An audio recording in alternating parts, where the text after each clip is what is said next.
कथा पंचक या पुस्तकातील सुश्राव्य असं कथा वाचन या ठिकाणी घडणार आहे। सर्व श्रोतृ वर्गाला नम्र विनंती आहे की आपण जर चांगल्या पद्धतीने थोडं शांत राहणाऱ्यांना आमंत्रित करतो। त्यामध्ये या कार्यक्रमाचे नियोजित अध्यक्ष सन्माननीय डॉक्टर विनोदजी सिंकर साहेब यांना विनंती करतो की त्यांनी व्यासपीठावर आपला आदराचं स्थान ग्रहण करावं। त्यांच्या समवेत सन्माननीय कवी लेखक समीक्षक सचिनजी बेंडवर सर यांनाही नम्र विनंती आहे की त्यांनी व्यासपीठावर स्थानापन्न व्हावं। सन्माननीय सचिनजी बेंडवर सर, त्याचप्रमाणे या कथा पंचक मालेमध्ये कथा वाचन करणारे जे विद्यार्थी सहभागी आहेत त्यांनाही नम्र विनंती या ठिकाणी करण्यात येत आहे की त्यांनी या ठिकाणी व्यासपीठावर आपलं स्थान ग्रहण करा। अभंग अक्षता सोनवणे, अनुष्का भालचिम, सार्थक देठे, आर्या पाडेकर या सर्व विद्यार्थ्यांना नम्र विनंती आहे की त्या संमेलनाच्या प्रसंगी कथा वाचनासाठी कल्पना आविष्कार निर्माण करण्याचं काम करत असतात आणि याच दृष्टिकोनातून हा आपण कथा वाचनाचा कार्यक्रम आयोजित केलेला आहे। सर्वप्रथम मी अतिथी देवो भव या उक्तीप्रमाणे आलेल्या सन्माननीय पाहुण्यांचा या ठिकाणी सत्कार करू इच्छितो। सन्माननीय या कार्यक्रमाचे अध्यक्ष डॉक्टर विनोदजी सिनकर यांचा या ठिकाणी यथोचित सत्कार होत आहे। शिक्षक सचिनजी बेंडवर सर यांना नम्र विनंती आहे की त्यांनी डॉक्टर विनोद सिनकर सर यांचा सत्कार करावा। कृपया आपण रसिक प्रेक्षकांनी टाळ्यांच्या गजरात त्यांचा या ठिकाणी सत्कार करूया, कार्यक्रमाचा उत्साह वाढवूया। त्याचप्रमाणे सन्माननीय या कार्यक्रमासाठी प्रमुख अतिथी म्हणून लाभलेले साठी कथा वाचन हे आपल्याला मोठं बळ देऊन जात असते। आजकाल तुम्ही पाहता ज्या विज्ञान तंत्रज्ञानाच्या युगामध्ये तुम्ही वास्तव्य करता जगत आहात त्याच्या मुळाशी जर आपण शोध घेण्याचा प्रयत्न केला तर हे जे काही समोर आविष्कार आपण आज पाहतो, टीव्ही, मोबाईल असू द्या किंवा विमानामधून संचार करणं असू द्या, याची सर्वात प्रथम मानवाने कल्पना केली आणि या कल्पनेचा मूलाधार जर कोण असेल तर ती आहे कथा। कथा मानवाला सर्जनशीलता प्रदान करते, सृजनात्मक विचार करण्याची क्षमता निर्माण करत असते आणि यातून खऱ्या अर्थानं माणूस अंतर्मुख होतो। योग्य अयोग्य अशा जाणीवा त्यांच्यामध्ये निर्माण होतात, त्याची दृष्टी व्यापक होत असते। माणसामधील पशुत्व दूर करून माणसामध्ये देवत्व निर्माण करण्याचं काम साहित्य करत असतं आणि या साहित्यामधील हा प्रकार म्हणजे कथा वाचन। तर या कथा वाचनाला सुरुवात करणार आहोत। सर्वप्रथम या ठिकाणी बाल साहित्यिक म्हणून कथा वाचनासाठी अक्षता सोनवणे यांना विनंती करतो की त्यांनी या ठिकाणी येऊन आपलं कथा वाचन करावं।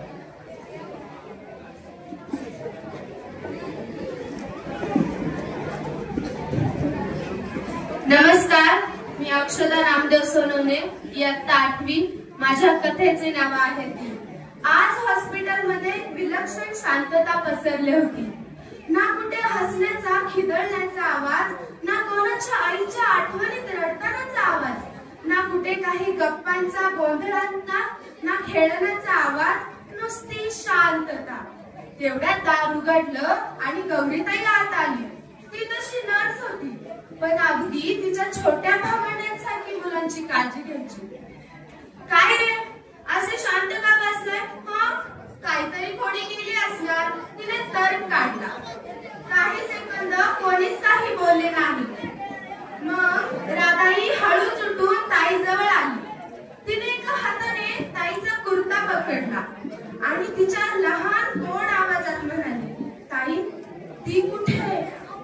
ताईचा चेहरा गंभीर झाला पण क्षणातच तिने आपले दुःख विसरून ती म्हणाली, अगं, ती जरा चेकअप साठी गेली, येईलच इतक्यात। एवढं म्हणून ताई परत तीच शांतता पसरली.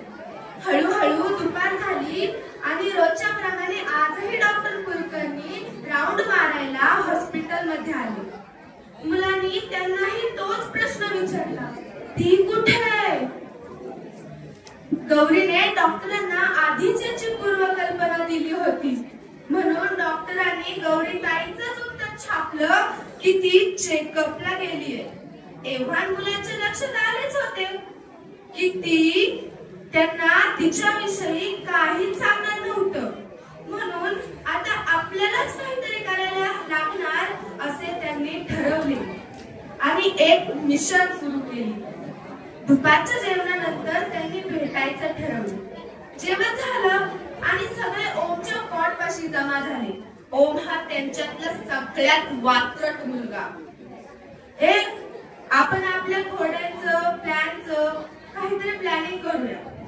आपल्या मिशनचं छान नाव ठेवायचं. मीराने विचारलं. थांबा, मी सांगते. मिशनचं नाव असेल मिशन ती. वीर ओरडला, ती का? तिचं नाव घे ना. राधाई म्हणाली, अगं राधू, जे शेरलॉक होम्स सारखे गुप्तहेर असतात ना, ते असेच काहीतरी टोपण नाव देतात, म्हणजे चोराला संशय नाही कळणार. आता इथे ती हे टोपण नाव आहे. डॉक्टर काका आणि गौरीताई चोर आहेत आणि आपण शेरलॉक आहोत. सगळेजण तिच्या कॉटपाशी जमा झाले. कदाचित तिच्या सामानातच आपल्याला पुढचा क्लू मिळेल. कौतुक, गौरवती गंभीर आवाजात म्हणाला. सगळे सामानाची झडती घेऊ लागले. तीकडे काही जास्त सामान नव्हतं. एक ड्रॉइंग बुक ज्याच्यात तिने तिच्या वेगवेगळ्या प्रकारच्या चित्र काढून ठेवली होती. 5 वेगवेगळ्या रंगपेट्या, सोनू नावाचा तिचा एक खेळण्यातील कुत्रा, घरातले सगळ्यांचे फोटो आणि खूप पुस्तकं.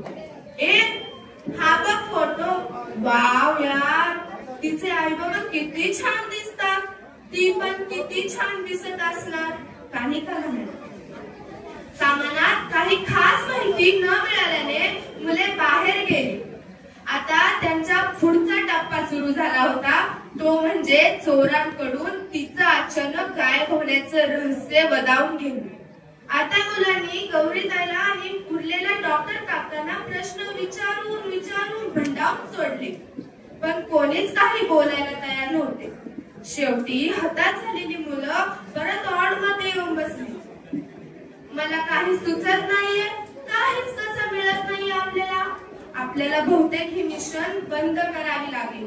वीर म्हणाला. सगळ्यांनी रडक्या सुरात होकार दिला.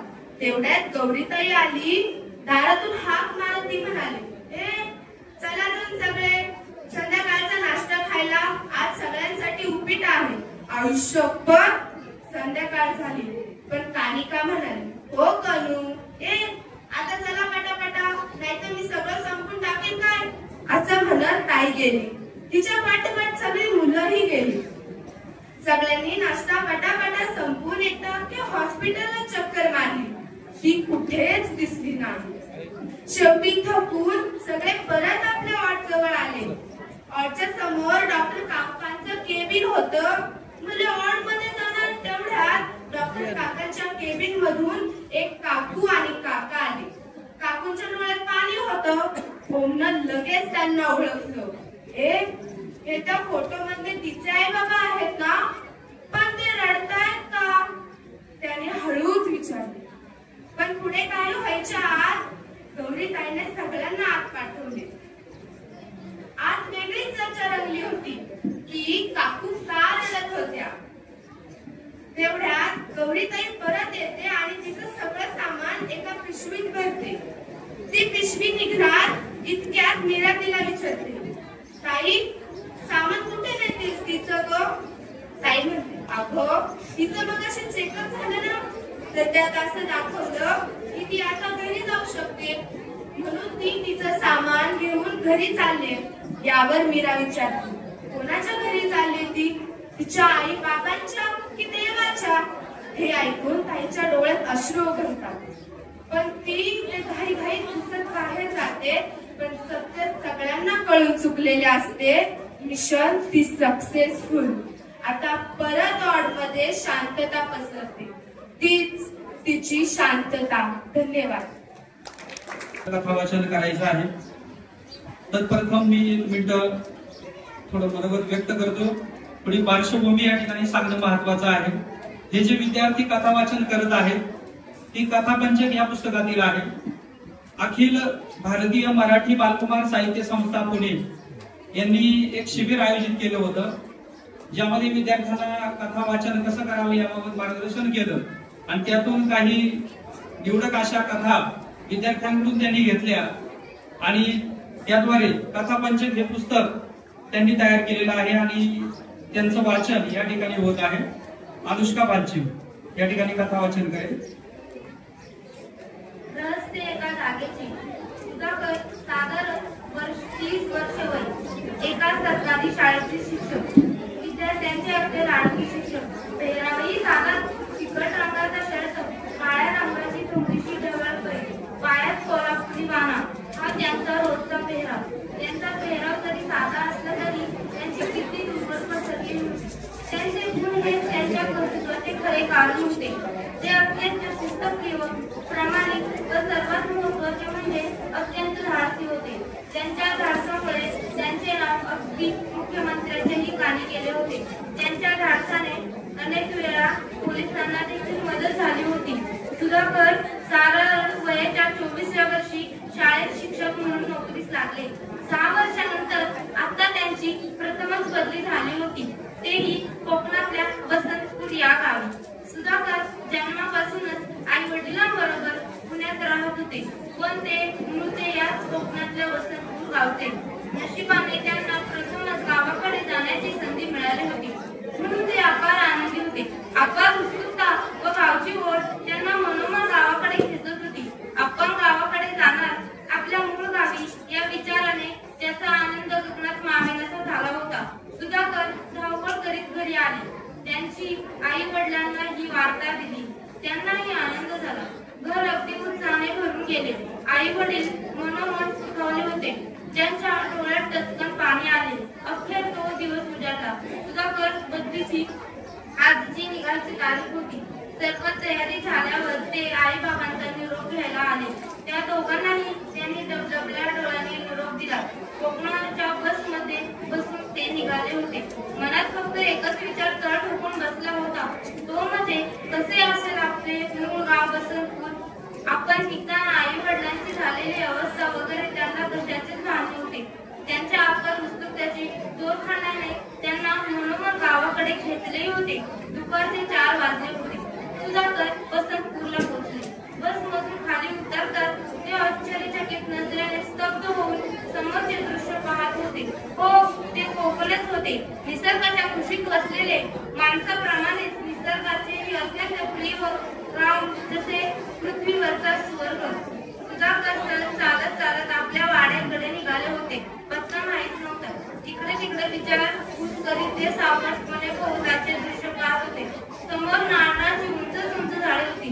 स्वतःकडे मान वर करून बघणारी लावायला सोबत केळीची झाडे होती. जणू ती पानांचे हात एकमेकात गुंतवून नृत्यच करत होती. समुद्राचे पाणी जसे पसरत जावे तशी हिरवळ पसरलेली होती. बाजूला एक धबधबा होता. त्याची अगदी तुषार दूरवरून पडून येणाऱ्या प्रत्येकाच्या मनाला सुखवत होता. चालता चालता गुरुजींनी कधी वाडा गाठला हे त्यांना कळलेच नाही. समोर त्यांचे काकू उभे होते. त्यांनी त्यांच्या राहण्याची सोय वाडीतल्या एका प्रशस्त खोलीत केली. दुसऱ्या दिवसापासूनच त्यांची दिनचर्या सुरू झाली. शाळेत ही अत्यंत सुंदर होती. काही दिवसानंतर एक आश्चर्यचकित करणारी बाब त्यांच्या लक्षात आली. शाळेतील कुणीही म्हणजे कोणताही विद्यार्थी, कोणतेही शिक्षक किंवा शाळेतील इतर कर्मचारी शाळेच्या मागील परिसरात जात नव्हते. त्यांच्या मनात शंका तरळून गेली. शेवटी स्वतः तेथे जाण्याचा निर्णय घेतला. संध्याकाळी वाड्यात आल्यावर न राहून काकूला विचारले, काय ग काकू, मी ज्या शाळेत शिकवतो त्याच्या मागच्या जागेत कोणीच का जात नाही? हे ऐकताच काकूच्या अंगावर काटा आला.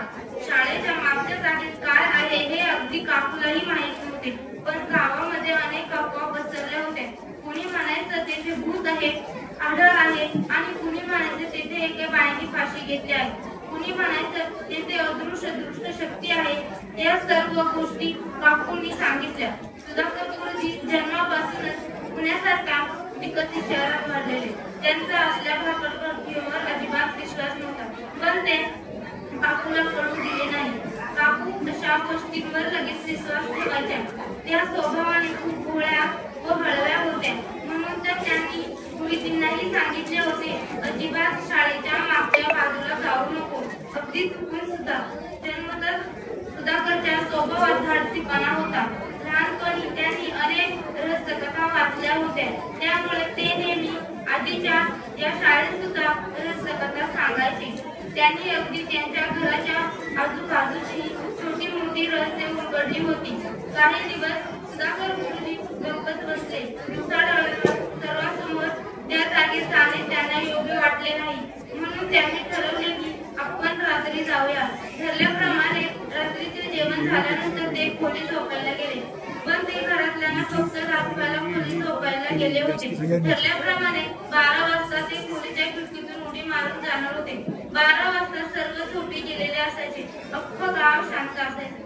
गावात या जागेबद्दल इतकी अफवा पसरली होती की कुणीच रात्रीचे बाहेर पडायचं नाही।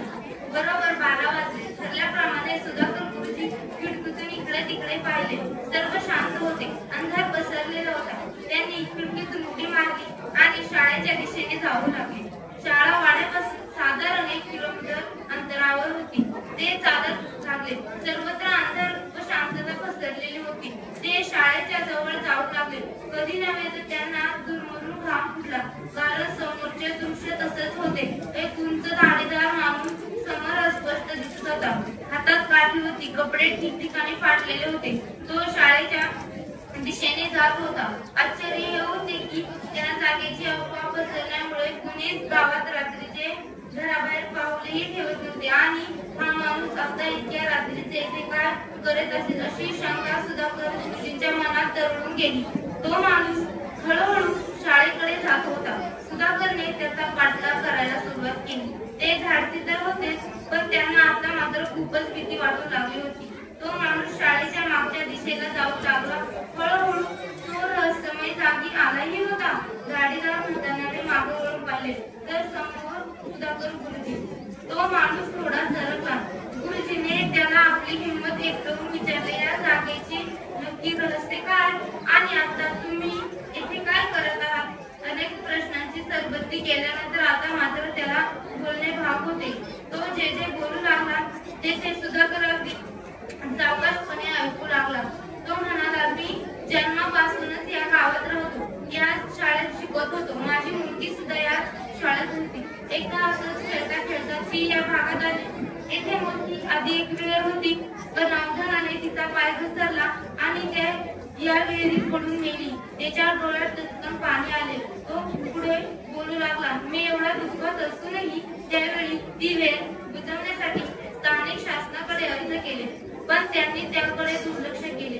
जे माझ्या मुलीच्या बाबतीत घडले ते इतर कुणाच्याही बाबतीत घडू नये म्हणून मी पूर्वीपासून या जागेबद्दल विचित्र अफवा पसरवल्या होत्या।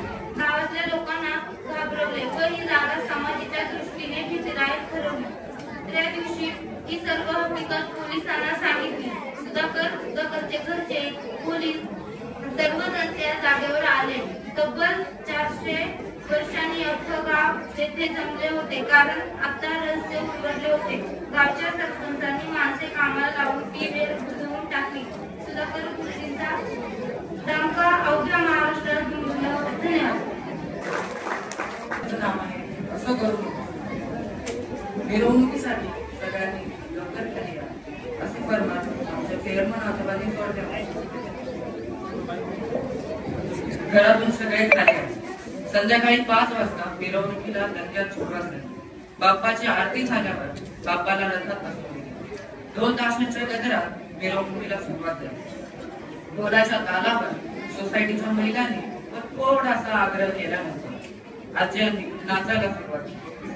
काही आजोबा प्रसाद किती उरलाय, प्रसाद कोणाला मिळाला, कोणाला नाही याचा हिशोब करत। काही मंडळी महाप्रसाद कधी सुरू होते याचीच वाट बघत। लहान मुलं बाप्पा त्यांच्या घरी जाणार हे पाहून रडायला लागले। आई बाबाने आपल्या मुलांना कसं तरी शांत केले। इथे मात्र वादक या सर्व प्रसंगाची मजा घेत उत्तम वादन करतो। गणपती बाप्पा मोरया, पुढच्या वर्षी लवकर या, ह्या घोषणा एकीकडे चालू होत्या। अखेरीस तो क्षण आला। बाप्पाला निरोप देताना मन आणि हृदय जड झाले होते। बाप्पा बाप्पा मोरया, पुढच्या वर्षी लवकर या असं बाप्पाला म्हणत नमस्कार करताना बाप्पाला काहीतरी बोलायचं आहे पण बोलता येत नाही असं वाटत होतं। पण आपल्या आई बाबांकडे असं त्याला वाटत होतं। बाप्पा आता नाही, तो थेट पुढच्याच वर्षी येणार याचे दुःख मानायचे की त्याने दिलेला आशीर्वाद द्यायचा, आनंद मानायचा हेच कळेनाच नाही। पाणी प्यायले तेवढ्याच दाराची बेल वाजली। इतक्या रात्री कोण आलं हे पाहण्यासाठी मी दार उघडलं तर काय समोर चक्क गणपती बाप्पा उभा होता। बाप्पा तू इथे कसा? तू तर गेला होतास ना? मग या सगळ्या गडबडीत तुझ्याशी बोलायचं राहिलं। खरं तर ह्या वेळेस मी आलो पण मला याची इच्छाच नव्हती असं सुरू करता बरं मी विचारलो, का रे बाप्पा असं का म्हणतो? काही चुकलंय का आमचं? सांग ना, पण शांत का आहे? बोल ना काय रे, तुझ्या डोळ्यात पाणी का आहे? सांग ना बाप्पा सांग। बाप्पा म्हणाला, आजकालचं वातावरण बघ ना किती वाईट आहे। आजकालचा समाज किती वाईट आहे। बाहेर किती वाईट साईड गोष्टी घडत आहे। तूच बघ ना। चल आपण जाऊयात बाहेर, काय घडतं ते पाहूया। आम्ही ज्या शहरात गेलो होतो त्या शहरात justice for lady doctor, rest in peace, त्या मुलीला न्याय मिळालाच पाहिजे अशी माहिती सांगणारे फलक रस्त्यांवर लावलेले। ते शहर म्हणजे कोलकाता। बाप्पा म्हणाला, बघितलंस काय चूक आहे त्या बिचाऱ्या मुलीची? ती तर आपले काम प्रामाणिक करत होती। ती डॉक्टर होती जी स्त्री इतरांचे प्राण वाचवते, तिचाच जीव या नराधमाने घेतला। किती वाईट वाटतं नाही ऐकून। एवढंच नाही तर लहान मुलगी जी 4 वर्षाची आहे तिच्याही बाबतीत इतकी वाईट घटना घडत आहे। आमचं दुसरं ठिकाण होतं बदलापूर। ती बिचारी 4 वर्षांची मुलगी, काय दोष होता तिचा? ती शाळेत जात होती म्हणून हा प्रसंग घडावा। हे सगळं ऐकत असताना माझ्या डोळ्यात पाणी आलं। बाप्पा जे काही बोलत होते ते अगदी खरे होते याची जाणीव मला झाली। असं करत करत बाप्पाने मला अनेक ठिकाणी नेऊन आजची सत्य परिस्थिती दाखवली। मी कोणाशी इतक्या रात्री बोलतोय हे पाहण्यासाठी आई आणि दादा बाहेर आले। तुम्ही स्त्रियांनी आता लक्ष्मी नाही, एक दुर्गा आणि महाकाली बनायची गरज आहे असं बाप्पा सांगत होते। मी आईला घडलेली सर्व घटना सांगितली। बाप्पा आई व दादाला म्हणाले, या सगळ्यांमध्ये फक्त मुलींचीच चूक नाही।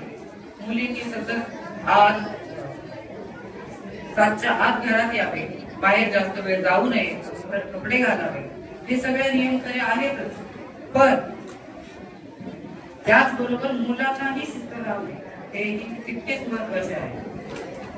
प्रत्येक स्त्री आई समान असते, तिचा मान राखला पाहिजे, तिला आदर दिला पाहिजे, कुठल्याही मुलीकडे वाईट नजरेने पाहू नये, तिला त्रास होईल असे वागू नये अशी शिकवण प्रत्येक मुलाला त्याच्या आईने दिली पाहिजे।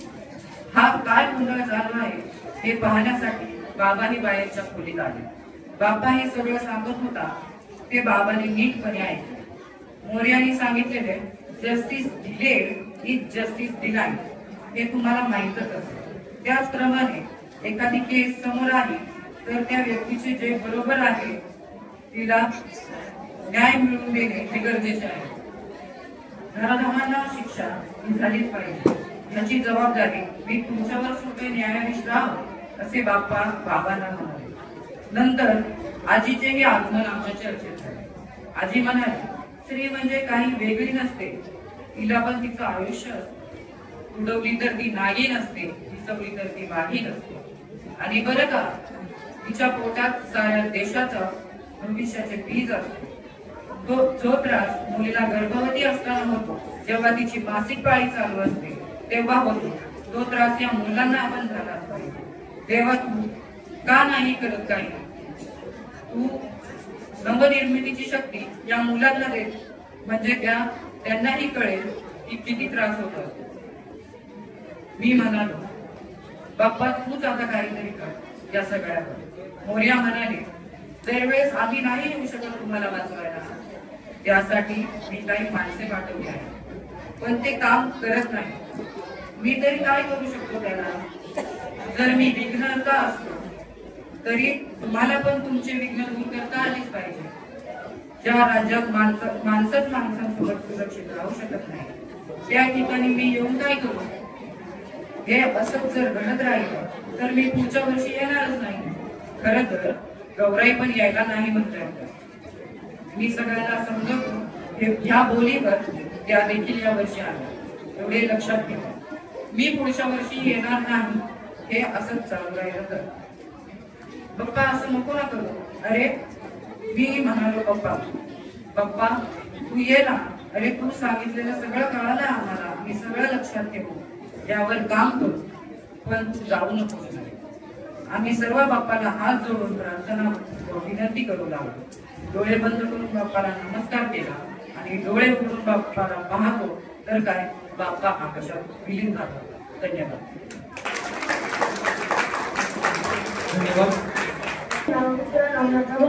मी आता 5वी शिकत आहे. माझ्या शाळेचे नाव शिवंगणी विद्यानिकेतन चाळोकर. दंपतीने आपल्या बाबांना फोन केला. आभाळात न मावरणारा तिचा आनंद ती बाबांना खूप सांगू लागली. हॅलो बाबा, मला प्रमोशन मिळाले आणि पगार देखील वाढला. अरे वा, छान, तुझे खूप खूप अभिनंदन बाळा. बाबांनी तिचे खूप कौतुक केले. मी आज लवकर घरी येते, मग आपण बाहेर जेवायला जाऊया, शरणाने बाबांना सांगितले. बरं, मग मी आता आवडतो असे म्हणून बाबांनी फोन ठेवले. ते सलून मध्ये गेले, छान कटिंग आणि दाढी केली, नवीन कपडे घातले, आपलं काम आटपून शरणा घरी जायला निघाली. तिने दरवाजाची घंटी वाजवली. 4-5 वेळा घंटी वाजवून आणि जोरजोरात कार बडवून देखील बाबांनी दरवाजा उघडलेला नाही. म्हणून तिने आपल्या जवळची चावी बसमधून काढली. घरात पाऊल टाकताच तिने बाबांना आवाज दिला. बाबा, झालं का आवडलं? काहीही उत्तर नाही. पूर्णतः शांतता. छुम छुम छुम, फक्त तिच्या पैजणांचाच आवाज. तिने बाबांच्या खोलीचा दरवाजा उघडला आणि तिच्या चेहऱ्यावर आनंद व तेज नाहीसे झाले. पलंगाच्या बाजूला सुन्न अवस्थेत पडलेला तिला तिचे बाबा दिसले. शेजाऱ्यांची मदत घेऊन ती बाबांना दवाखान्यात घेऊन गेली.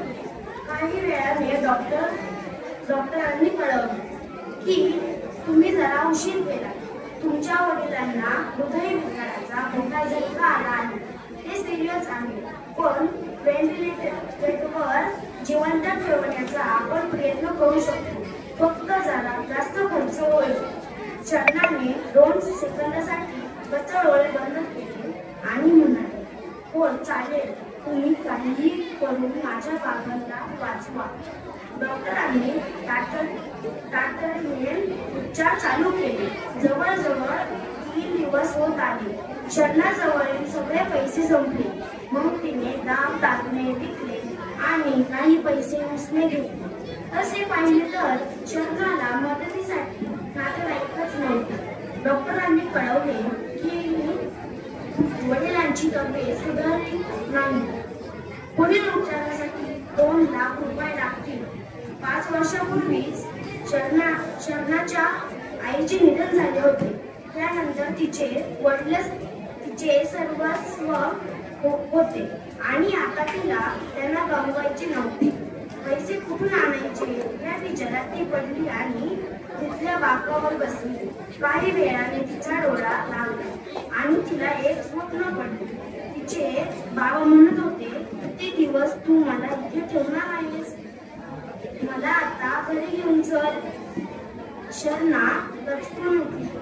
तिला समोर बसलेल्या आजोबांनी पाणी दिले. पहिल्या दिवसापासून शरणा त्या आजोबांना बघत होती. ते तिथे समोर बाकावर बसलेले असायचे, पण कधी काही बोलायचे नाही. आज मात्र ते शरणाच्या जवळ येऊन बसले आणि म्हणाले, मी रोज तुला पाहतोय. तुझ्या वडिलांच्या शेजारच्याच बेडवर माझी पत्नी आहे. तू जरा नीट तुझ्या वडिलांना बघतेस ना? जसे आणलेस तसेच ते आहेत ना. त्यांची दाढी देखील वाढली नाही. केवळ तरी गेलेल्या माणसांचे केस वाढत नाही. तू जरा आता डॉक्टरांना निघालीस की पैसे नाही तर ते सांगणार नाही की तुझे वडील गेले. शरणा परत आपल्या वडिलांना बघायला गेली आणि खरंच त्यांची दाढी वाढली नव्हती. ती डॉक्टरांना म्हणाली, माझ्याकडे पैसे आता संपले. 2 तासातच येऊन डॉक्टरांनी कळवले की तुमचे वडील हे जग सोडून गेले. शरणाच्या डोळ्यात पाणी आले आणि ती बाबाकडे गेली, पण ते आजोबा तिथे नव्हते. मग ती आत गेली, पण शेजारच्याही बेडवर कुठलीच बाई नव्हती. धन्यवाद. गणपतीची लगबग आणि छोट्या दुर्गाची फिरायची इच्छा. काल रात्रीपासून आईबाबांना विचारते, आई बाप्पा कधी येणार? तू यावर्षी तरी नेईल ना मला? तुम्हालाही प्रश्न पडलाय ना? दुर्गाला बाप्पा सोबत कुठे जायचंय? अहो, या छोट्याशा दुर्गाला गणपती बाप्पा सोबत कुठे दर्शनाला जायचे. स्वतःच्या आरोग्याची योग्य काळजी घेणारी, समजूतदार आणि कोणत्याच अशी शिकलेली दुर्गा. तिची खूप लहान असल्यापासूनची इच्छा बाप्पा सोबत कुठे दर्शन करायचं. हे आई मोदक वगैरे झाले का? दुर्गा अगदी उठल्याबरोबर म्हणाली, हो तर आधी अंघोळ करून आवडून घे. पण व्यायाम? बरं ठीक आहे, तू आवडून घे आता तुझं. दुर्गाने सगळं आवडून घेतलं, अगदी शहाण्या बाळासारखं. तिच्या मनात एक प्रश्न होता, पुणे दर्शनाचं काय? दुर्गा, जर बाप्पाला आणायला जायचं ना? हो, आले चला आता पटकन. गणपती बाप्पा मोरया, गणपती बाप्पा मोरया, गणपती बाप्पा मोरया. छोटी दुर्गा अगदी खुशीत होती. आरती झाली, सगळं झालं. मग मात्र दुर्गाने आपली ती इच्छा पुन्हा बाप्पाला सांगितली. बाप्पा, मागच्या वर्षी आई म्हणाली होती, तू जर आता वर्षभर सगळ्या भाज्या, फळं, कडधान्य, डाळी खायला लागली की बाप्पा नेईल तुला फिरायला. आता मी ते सगळं ऐकलं. वर्षभर छान सगळं खाल्लं. मग आता तू देणार ना मला? दुर्गाच्या घरी होता 5 दिवसांचा गणपती आणि 5ही दिवस दुर्गाचं मात्र तेच गाणं. शेवटी 4था दिवस आला. दुर्गाने मात्र आशा सोडली नाही. आणि काय आश्चर्य, यावेळी बाप्पाने खूप ऐकले. सगळं ठरलं, पण आईबाबांचं काय? बाप्पा म्हणाला, डोंट वरी दुर्गा, मी आहे ना, तू चल. दुर्गा आणि बाप्पा दोघेही निघाले. बरोबर 2 छोटे उंदीर मामा पण होते. अय्या बाप्पा, उंदीर मामाची सवय तर ग्रेटच आहे. माझ्या बाबांच्या कारपेक्षाही छानच. उंदीर मामा, तुम्ही येणार त्या मॅरेथॉन स्पर्धेत भाग घ्यायचा हा? छोटी दुर्गा चक्क उंदीर मामांना हे म्हणाली. दुर्गा, पुण्यातले गणपती तू बऱ्याचदा पाहिले, पण आज मी तुला काही पर्यावरण ठिकाणी दाखवतो. बाप्पा आणि दुर्गा निघाले सारसबाग. तळ्यातला गणपती, नयन रम्य परिसर, तळे, त्यातील कमळाचे फुले. उंदीर मामा, तू काय होते तुम्हाला? अगं दुर्गा, इथे जर अतिरिक्त प्रमाणात कीटकनाशके फवारली तर हे जीव त्या केमिकलयुक्त हवेत श्वास कसा घेणार? चला बाप्पा, आपण निघूया आता. दुर्गाला लहान असूनही बाप्पाला काय म्हणायचं हे कळत होतं. दुर्गा, आता आपण कुठे जाणार आहोत माहितीये? वनाई संस्थेत. त्यांनी खूप दिवसापासून सराव करून सध्याच्या या पर्यावरणीय स्थितीवर एक भारी रचली. खास माझ्या या उत्सवासाठी. पण त्याआधी मुळा उठा बघूया. बाप्पा, काय हवा असशील? अगं, मला काय विचारतेस? अरे बाप्पा, आणि किती स्पर्धा करतात. सगळं पुस्तक करून घेतोस का आमच्याकडून? मग हे बघ दुर्गा, तुझं बरोबर आहे, पण या निसर्ग नारायणाने सगळ्यांना सगळं मिळवून दिले आणि अजूनही देतोय. पण तू हा मानव दिला या सगळ्याहूनही वेगळी एक गोष्ट दिली, ती म्हणजे काय योग्य आणि काय अयोग्य हे जाणण्याची. सगळं असं तर विवेक होतो. मी सगळी कामं तुमच्याकडून करून घेतो, पण आळस, खाण्यापिण्याचा, झोपण्याच्या अयोग्य सवयी, पर्यावरणाविषयी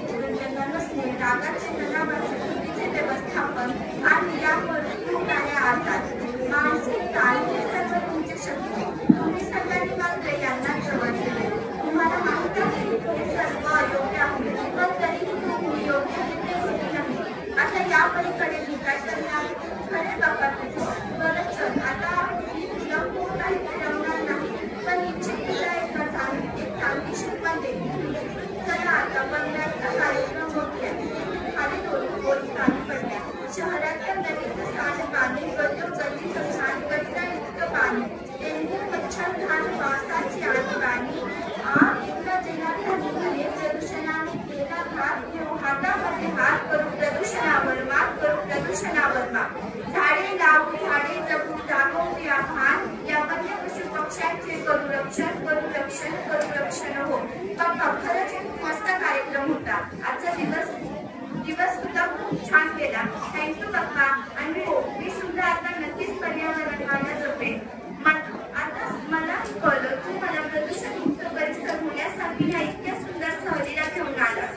हुशार बाबाई आमची दुर्गा. आणि हो, ही काही सहल नव्हे. अजून तुला या सगळ्यावर मोठी होऊन काम करायचे. तेव्हा कुठे हे सगळं प्रदूषण मुक्त होऊ शकतं. तोवर ही बाबा आणि दुर्गाची प्रदूषण नाही. चांगल्या पद्धतीने समजून घेता येतं. माणूस हा अधिक चिंतनशील बनतो. समोरच्या परिस्थितीचं अवलोकन चांगल्या पद्धतीने करू शकतो. दरम्यानच्या काळात ज्यांची